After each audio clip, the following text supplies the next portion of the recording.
Comscore नुसार आता isakal.com आहे देशातील नंबर 1 ची मराठी न्यूज वेबसाईट। प्रत्येक अपडेटसाठी isakal.com ला नक्की भेट द्या।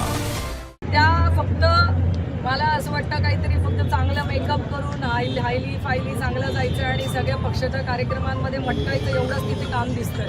त्यांच्या जवळ त्यांच्या पुण्यामध्ये ज्या घटना झालेल्या आहेत त्या घटनांवरती त्यांचं साधं वक्तव्य चिकार शब्द आलेला नाही आहेत। काल गुलाबराव पाटील यांनी जे वक्तव्य केलं त्याच्यावर त्या बोलल्या नाही आहेत। स्वारगेटच्या घटनेमध्ये ज्या त्यांच्याच सत्ताधारी पक्षाच्या आमदारांचे जे सहकारी होते त्याच्यावर त्या बोललेल्या नाही आहेत। अशा मंत्रिमंडळातल्या अनेक मंत्र्यांवरती महिला अत्याचाराच्या घटना नोंद आहेत। त्यांच्या राजीनाम्याची त्या मागणी करणार नाहीत, त्यांना पाठीशी घालण्याचं काम करतात। म्हणजे त्या कुठल्या तरी एका पक्षाच्या आहेत, त्या संपूर्ण महाराष्ट्राच्या महिला आयोगाच्या अध्यक्ष नाही आहेत। त्या महिला आयोग म्हणजे फक्त सत्ताधारी पक्षाच्या बाजूचीच हे करणारच महिला आयोग आहे।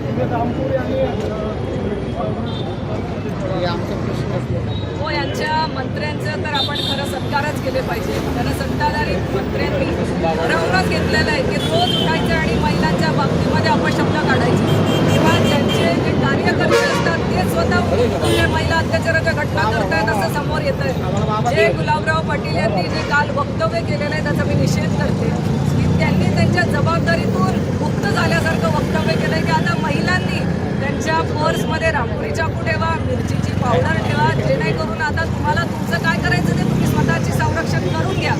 आम्हाला